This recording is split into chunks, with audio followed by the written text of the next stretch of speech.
All right, we have the trifecta debate here regarding meaning, God, atheism on the Diary of a CEO podcast. It consists of Greg Koukl, a Christian thinker, Alex O'Connor, an atheist slash agnostic thinker, as well as Dr. K, who's a psychiatrist and also known as Healthy Gamer.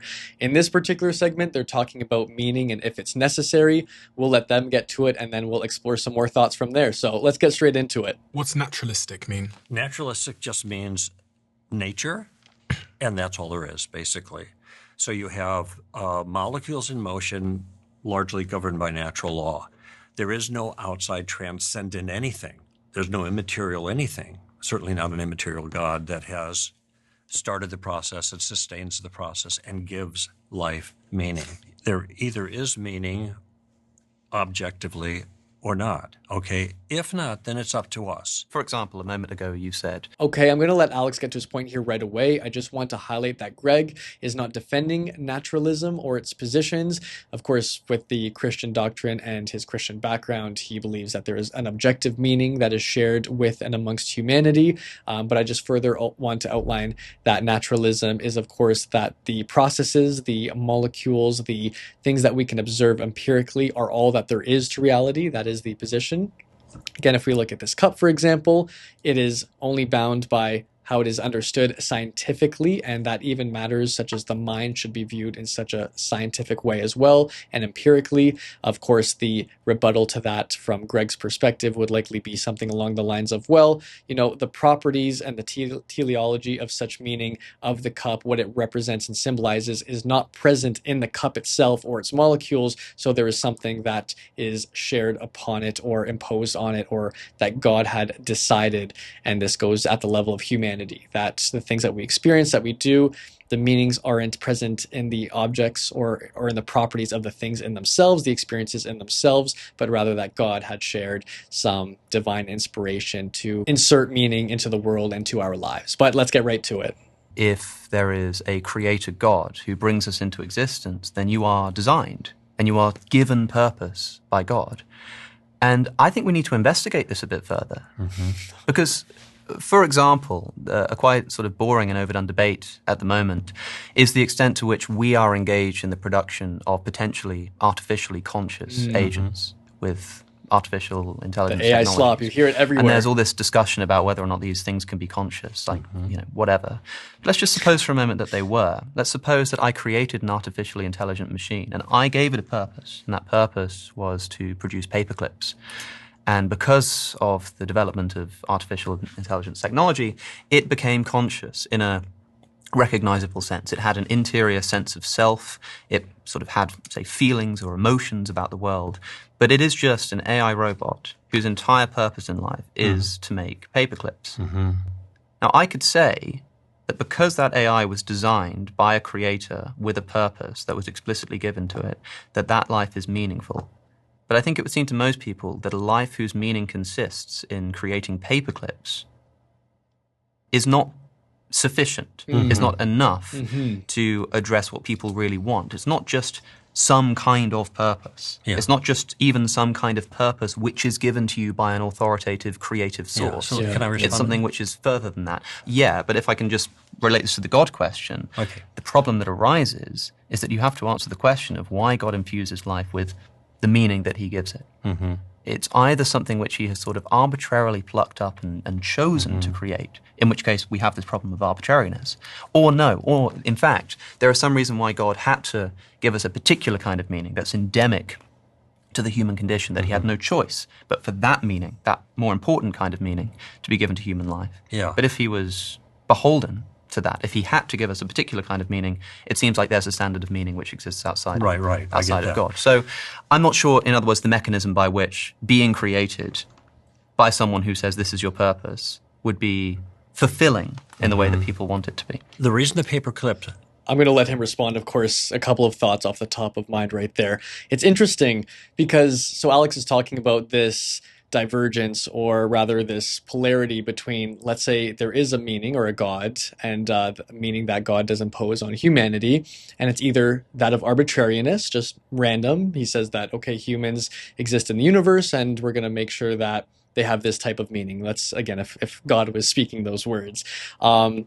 or rather that there was something of a necessity, something that was pertinent to the human condition or the construct of being human that he had to infuse with a particular kind of meaning that he would then expose them to in subtle fragments maybe, so that they can follow, so that they can grasp at, which starts to follow a lot of the lines of the biblical canon, whereby we must seek our own salvation. We must sacrifice in the name of God to then be redeemed by him, and so forth. You get in a lot of that terminology from there.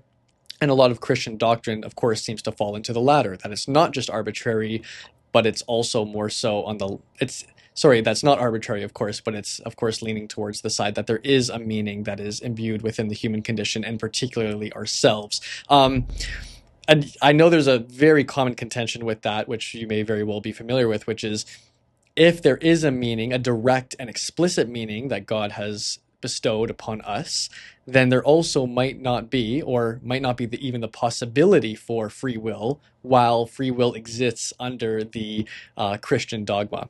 What I mean by this is that if there's a deterministic contradiction here, in that God is saying, if, again, we're going to assume that God has a necessity to impose a sort of meaning on the human condition, what's very interesting here is simultaneously the Christian doctrine or the canonical traditions will be like God imposes or allows you to have free will to choose in his direction, but then at the same time, if we're going to agree with the assumption that God is giving an explicit and direct meaning that we have to follow, then we wouldn't have the free will to then choose such meaning, because it would just be imposed on us. It wouldn't even be an encouragement. It would just be something that we are bound by, we are determined by, for that matter. So that's one contention that that does have a couple of holes in it, so we won't dig too deep, and I'll let you have those debates there.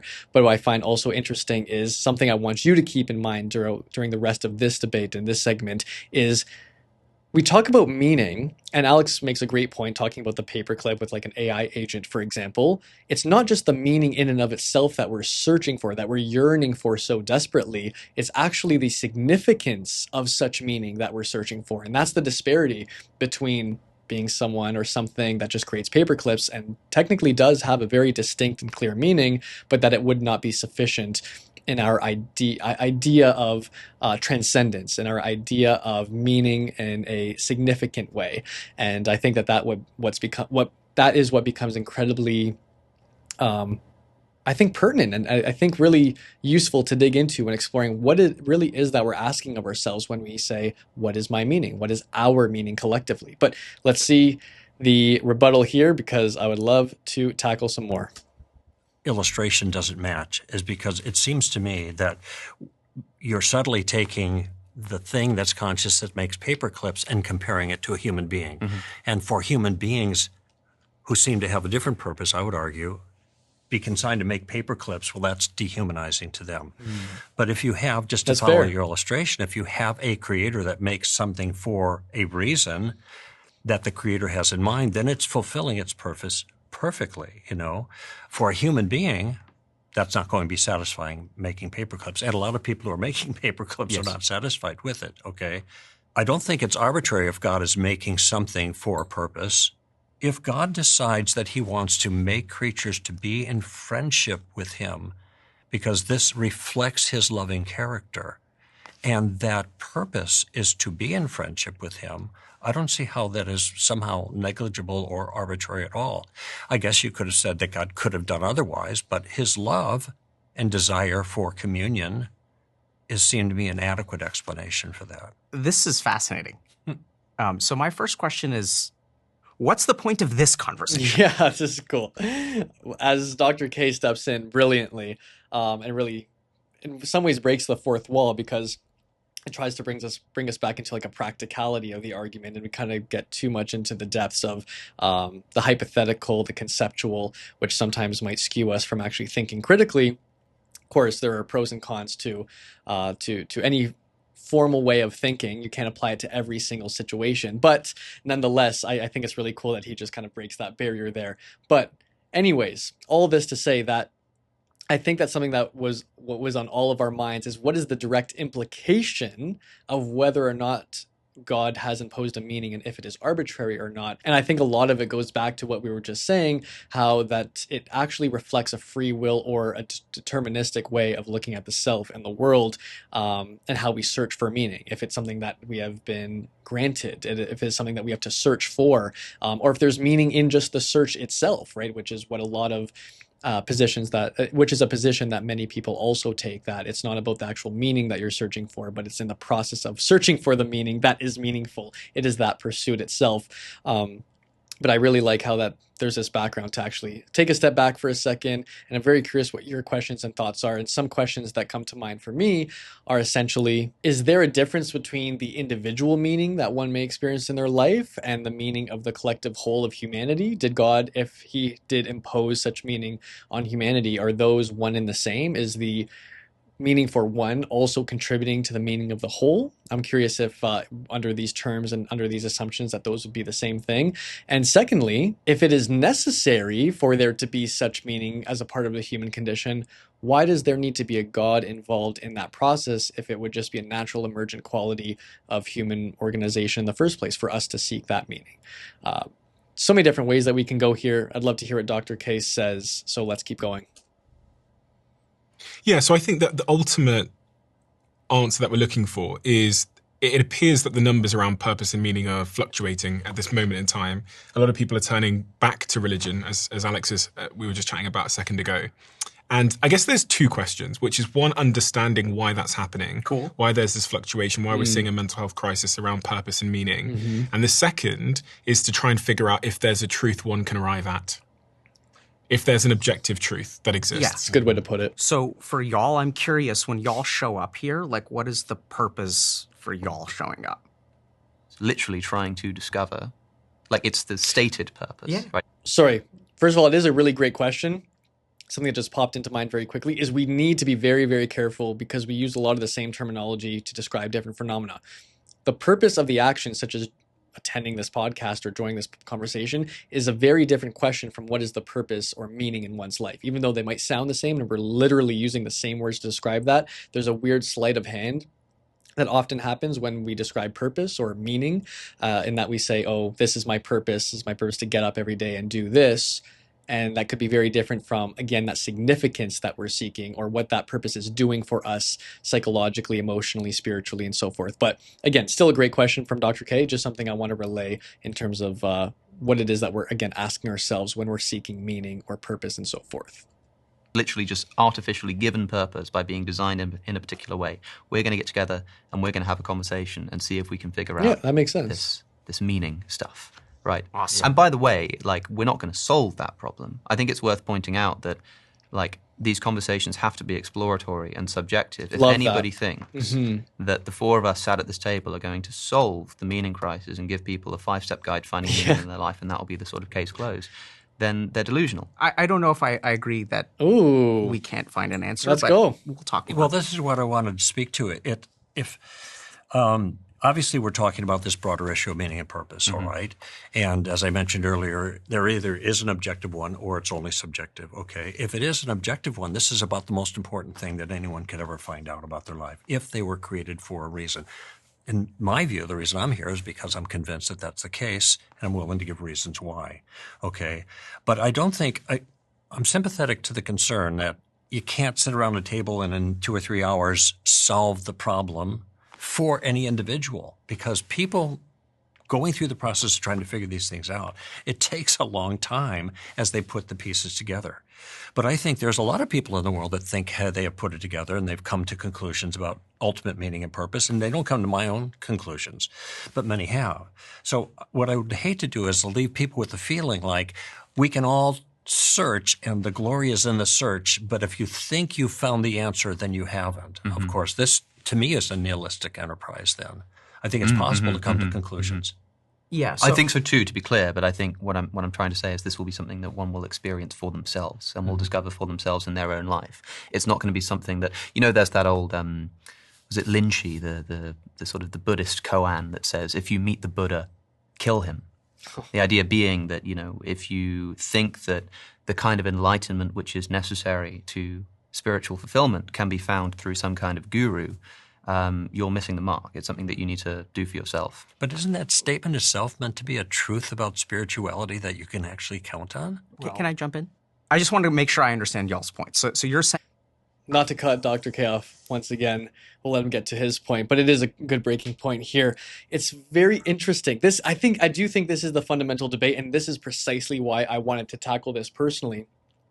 Excuse me, sorry. Is specifically because I feel like a lot of this debate is highly semantics, in that there's a lot of talking past each other. Not specifically in this case, they're doing a very good job. They're being very cordial with their arguments, their approaches, with listening to each other, all the rest, blah, blah, blah, right?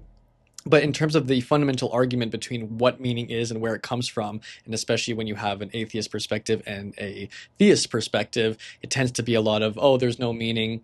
Maybe if there is, you create your own. Otherwise, there really isn't any inherent meaning. And then, of course, on the theist side, there is meaning has been come from some divine providence, inspiration, intervention, however you'd like to claim or call it.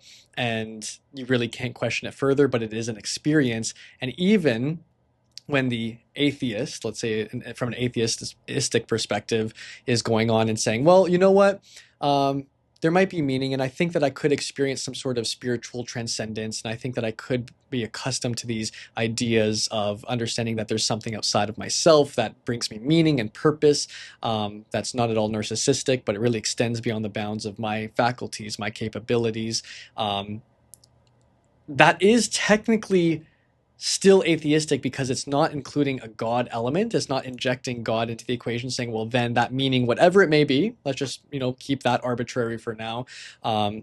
Doesn't at all mean that there is a God element specifically in there. However, an interesting rebuttal that I must say, and I don't think is relevant to neglect or critical to neglect, is actually from the theist perspective that eventually says, well, there's a truth in that in and of itself. Even this is why I respect the ability. Oh my gosh, it just makes me think of Kierkegaard, my absolute favorite. Brilliant writer, by the way, theologian as well, Danish philosopher, 1800s. Highly recommend a lot of his work. Anyways, but that is all to say that while in many ways he was a Christian thinker, what is unique about him, particularly considering the time, is that he introduced principles of religion, religious essences, religious concepts, without enforcing the reader to have to subscribe to the religious presuppositions in the organized religion sense, in like the Christian doctrine, for example. And I do think that there's something there, kind of maybe in the middle would be an interesting way to put it, which is there is still something truthful about the purpose you experience that transcends mere pleasure, or else the pleasures we experience would just be defined by what we feel has the greatest emotional intensity. But those experiences that are described as epiphanies or transformative, maybe a better term than transcendental for those that don't even want to subscribe to anything transcendental at all, there is still something that weighs more, that has a truth factor to them, that orients people towards the path of, I'll use Plato's terms, of the good. And I find that to be a very unique, at least with respect to the Christian sense, but very relevant and pertinent debate or rebuttal to that there. And something that I think is important to preserve, especially if you don't want to use the religious presuppositions. This is kind of like the intersection between the religious debate of if there is a God and if he's imposing such meaning. I don't want to get too carried away with the specifics and technicalities there, but I just really did want to highlight, to continue this version of the conversation, of it doesn't have to be so much it's either atheist, no meaning, no God injection, or God injection, biblical canon. I don't want to play the middle ground in like a neutralizing way. I want to play it in a technical and literal way, which is there is something there, at least at a bare minimum, that we could say that allows us to orient ourselves towards, again, I'm going to use Plato's terms, of the good, even if we're not using religious presuppositions, which carries a greater value, let's say, a greater value than just moving towards what we think is pleasurable, because meaning is greater than pleasure. I am going to use, actually, ironically, a religious term, sacrifice for a subset of meaning, for an experience of meaning in your life. Sacrifice is a tenet of that. And even not even just sacrifice, but just doing something that does exist outside of your own benefit. Doing things that benefits other people is more meaningful. Doing something where you're in search of something on your own time by constructing the values that you see in the world and transmuting them in a way that resonate with yourself, that is meaningful because it's your story, it's your journey. So you could say that there's a truth factor there that actually the religious does preserve and does hold. The question, though, is if it can do that without the rest of the religious presuppositions or a God to manage that, so to speak. But I'm sure Dr. K has some great insight here. The search for purpose, first of all, is never going to go away. Like, is a human condition, right? Yes. So, so as humanity will never find its purpose. I can tell you why if you like. No, I don't need to know why. Yeah. I think individuals can, but Yeah, humanity that's can't. I'm just making sure I understand, right? So an individual can find their purpose, but as humanity, it's never going to be solved. And then you said something about purpose being tied to opposing to death in some way. So transcending death, that human beings basically look for purpose because death is inevitable, and if we can find purpose, then we can give our life meaning. But if we die and I don't leave something behind, can you talk a little bit about that? This is essentially a version of Ernest Becker's denial of death hypothesis, which famously suggests that the motivation for a great deal of human behavior is at least human behavior outside of immediate sensory concerns like eating and stuff like that. Anything that humans engage in on a societal level, on I an mentioned abstract this level, in my is recent ultimately video motivated about by why an we game so apprehension much. of death. I think that's probably too simple, but it's definitely a contributing factor. I think that, for example, put it this way, right? Here's an example that comes from, I think his name's Scheffler, and he has this interesting thought experiment. Suppose, I don't know, maybe you're engaged in writing a book. Suppose you discovered, and this probably won't be the case for you because you believe in an afterlife, but suppose that you're an atheist for a moment. Suppose it were the case that you discovered that after you die, a meteor is going to come and wipe out all life on Earth. Everybody's going to die almost instantly after you do, but you'll be dead. So you will live your entire life as it was anyway, and suppose the rest of the world doesn't even know this is going to happen. But you're told this is going to be the case. Would that motivate you to write your book more or less? Most people say that it would seem a bit pointless now. What's the Really? point now in writing this book? What's the point in having children if they're going to die 30 days after I'm gone? What's the point in doing any of these things? What will they still do? They'll still do the sensory stuff. They'll still eat. They'll still have sex. They'll still sleep, this kind of stuff. But the typically meaning-laden activities of life, they would certainly be demotivated to do. And it's an interesting thought experiment to give us some insight as to the fact that, well, maybe this means that, at least in part, Can the I motivation for these interrupt actions in the first place is that they will I extend want to beyond our interrupt death. too. I agree with so much of what y'all say, and I also hard disagree with some of the fundamentals. So let's say you have this example of I'm going to write a book and then the world is going to end 30 days later. Yes. Firstly, just to keep in mind, what would you do in that situation? Again, just to reiterate, knowing there's a meteor going to come at a specified date, and you're working on a very meaningful, valuable project like a book, for example, would you continue to write the book even though knowing that a meteor was going to hit immediately after, let's say? I would say yes, it's still meaningful because the truth of the moment is that you're still writing it in the moment. And even whatever legacy is an interesting concept, but whatever legacy that you are latching onto that is also infusing meaning into the substance of writing a book doesn't actually exist in the moments that you're writing the book. So the experience that you're actually having while writing the book, while thinking about the ideas, is still the same. And another note onto that is, if we are to say in a billion years the sun is going to engulf human civilization, let's just say that's to happen, you can also play out the same argument, then why do anything? But it would be a very futile task, at least from my perspective, to say why do anything meaningful or why pursue anything worth value that we deem valuable. And I would still say because your experience of life that you're having in the moment is meaningful in itself. It is what is real, especially to you. So it's going to be meaningful, I think, by default, by definition. Now, if it carries some sort of abstracted meaning that exists in an ethereal way, that's also what's part of the debate. But again, those must be separated. I really want to hear what Dr. K says, and I'll keep going from there. And so you say, because a lot of what you're talking about is what people say, right? Yep. So you'll say okay, so people would say that this is a waste of time and I'm not going to do it if the world ends in 30 days. Mm-hmm. And you're also saying people is an everlasting thing or struggling with purpose, right? You're saying both of these things. So here's my question to you. If you tell someone, you're writing this book, Let's say you write it and then you die, because we'll simplify the example. And then 30 days later, the world ends. Let's take two people, one who says, I'm going to write it anyway, and one who says, there's no point. Which one of those two people do you think has a greater sense of purpose? Great question. Probably the former. Absolutely. So this is the key thing. Purpose is absolutely, because I love that you're asking about mechanisms, and I think maybe that's what I can provide. I think that's actually the answer, right? So it's not that people believe, and I think you're right, that the reason that this is a perennial problem is because most people do not live a life where they understand how purpose works. And what I think is really fascinating about sort of like this scientific clinical approach, like if you ask me, can I help people find meaning and purpose? I don't know. But if you ask me, can I help a person? The answer is absolutely. And we have like particular scientific things. And this is where it's really counterintuitive.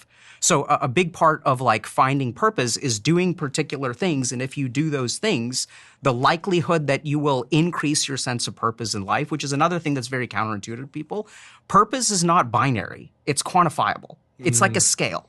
So if I were to ask the three of y'all, right, maybe let's do this, not a thought experiment, but this practical experiment. Do you know your purpose in life? Like, how confident are you that you're doing what you're supposed to be doing in life? How confident am I about the God part, or that I'm doing the things that are appropriate? How confident are you? If you would like to know, we can you can dig in further into this episode. I'll leave it in the description, of course. But I want to come back to this concept of meaning, and I really love how Dr. K is dissecting and trying to bring something practical, something applicable to this notion. And it's interesting because he makes the divide, of course, between who. It is a really cool question. Who do you think embodies or experiences or thinks even that they have a greater sense of meaning? The former being someone who would still write the book or continue the project while knowing civilization ends there shortly thereafter, or the person that doesn't. Again, that's one way to define meaning. There's so many sleight of hands that are happening when we talk about meaning and purpose, and sometimes it's teleological, sometimes it's ontological.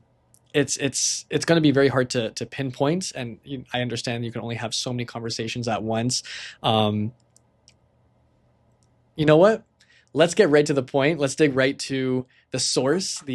I have the book here, Albert Camus' Myth of Sisyphus, the absurdist who talks about how life is strange and that we seek meaning in a world that doesn't offer any meaning, and that we have to live and experience this separation, this discordance between what we seek and what we ever so desire but isn't there from an existential point of view. Phenomenal book, philosophy classic, of course. There's I think it's called Absurd Freedom, if you're familiar. I think I'm going to get caught here. Hold on.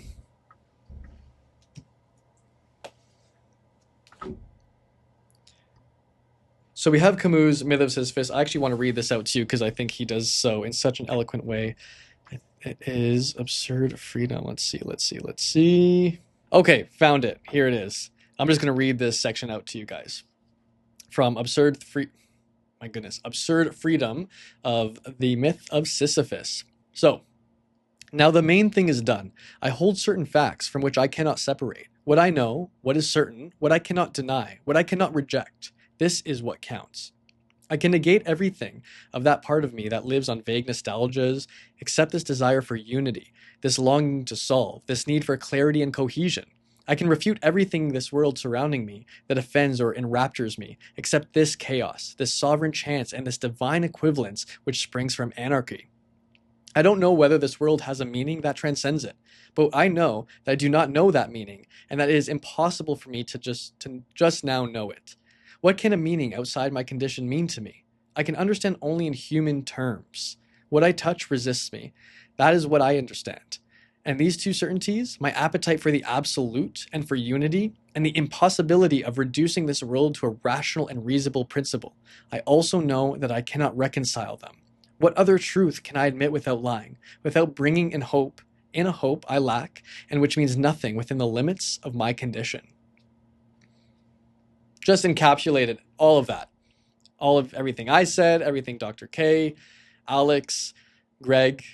Such a brilliant and beautiful way to put this separation that we experience ever so dearly between us and the strangeness of the world and beyond. It is a truth. It has a truth value to it. It's something that we do experience. It is natural to the human condition, if you may. And the question then becomes, what do we do about this? It doesn't have to be a dismal view. And this is where I'll actually take the opportunity to transmute this into an optimism about what we can do in this world while we are here, what we can experience, what we can embody, what we can explore through the lenses of curiosity. I think that tending to things that provide you purpose will always require a layer of responsibility. It will always require a layer of something outside of yourself. You can insert, again, a religious presupposition there if you'd like, or not. That is not for me to decide. I'm just simply saying that in my personal life, even in writing my book, May Contain Truth over there, it was in the midst of writing that book where I experienced so much purpose when I realized that this really can not just expound on my ideas or my work, but also inspire other people to introduce philosophy into their lives and to explore and write their own philosophy. That is where the meaning has been introduced at a heightened degree. So to what he's saying, there is a abstract element to it, which I absolutely adore, and there's also a practical element, which I also adore. And I think that all I want to say in this regard right now is we need to be very careful with what we're asking of ourselves and the world when we claim or make the question, what is my purpose? What is meaning? Because I feel like when they're applied to different situations, whether it's what is the purpose of this video is very different from what is the abstracted purpose of the ethereal, immaterial world, if there is one. And I want us to be much more critical about what we're asking of ourselves and what we're trying to satisfy. There are many times where we want our purpose to be synonymous with what inflates the ego, to be honest. Sometimes, again, back to the concept of legacy. I'm not saying that legacy is inherently nefarious or wrong. I see how it could be very motivational and inspiring in so many ways, but it could be manipulated in a way where we just want to feel important. And that feeling of importance will outweigh even the act of whatever we're creating or doing or writing or exploring in the moment. The act of doing the thing itself is meaningful because it exists in the world, so long as it is curious about who we are, what we are. And just, it's so interesting coming into these situations. And I'm sure if you're this far into the video, then I'm sure you are interested in philosophy and philosophical thought and definitions and debates and whatnot. Books, the literature, all the like. And many people will talk to me and ask me and be like, well, what really is the purpose of philosophy? And there are technical answers. You could say that it helps you define your values and your value system so that you can thereafter make coherent decisions for yourself and the people around you. That is a fair definition of philosophy. It's a way to ask new questions about the world, which can shift your paradigms about reality so that you can see things through new lenses in a creative way, in a unique way, in a personal way that means something to you. There's so many ways around describing philosophy. It's an art. You could just say it's an art of expression. But then there is that very subtle, simple, wonderful, beautiful, strange element to philosophy, which is it's just part of the human condition. We want to learn. We want to understand. We yearn for knowledge. We learn to explore. I feel like, well, back to like Maslow's hierarchy of needs, for example, once you've satisfied especially your physiological, your psychological needs, it is almost an obligation, not by way of choice, but by necessity, without choice even, that we gravitate towards seeking an exploration, seeking understanding, seeking truth. I kind of scurried away from using the word truth there for a little bit because truth in itself, again, is one of those terms like meaning, which could apply to like the truth of a situation, the truth of, what is this book made out of, but also what does this book symbolize? Those are different types of truths. So I want to be careful with my terminology there. But essentially, from a philosophical point of view, we do have this yearning for truth, whether we like it or not. And I think it's an incredible thing because it really explores and expounds upon the human ingenuity that exists within all of us, the creativity to design what had not existed before through our own lenses. And I won't get too sappy there right now. We toggled with a lot of these concepts of meaning. And again, I think my central point within all of this was actually twofold, was to not create such a disparity between the atheist and the theism framework when it comes to meaning. It's not just about no God, no meaning, God meaning. There's much more of the debate there we had gone over. And also to recognize that we use similar terminology regarding the concepts of meaning and purpose, and need to be very precise about what we're asking of ourselves when we seek out meaning. And that doesn't mean that there's no meaning at all. Again, there is that element of truth, let's say, of meaning that is in the process of doing things that are purposeful beyond just pleasure in and of itself. It's what orients us, our spirit, our psyche, our soul, however you would like to call it, self even, in the direction of what is beneficial for our growth, for our expansion, for our understandings that extend beyond pleasure, because pleasure in and of itself can't be used as a metric for what is good, because of course pleasure can also be destructive. But that could be another topic for another day. I really hope you enjoyed. I'd love to hear your thoughts and your questions regarding this debate, argument, exploration, and the ways that you seek meaning, experience meaning in your life, because it is unique to every person, and there's something really, really special about that. But anyways, and nonetheless, please subscribe. It would really mean a lot, and please be human. Thank you so much.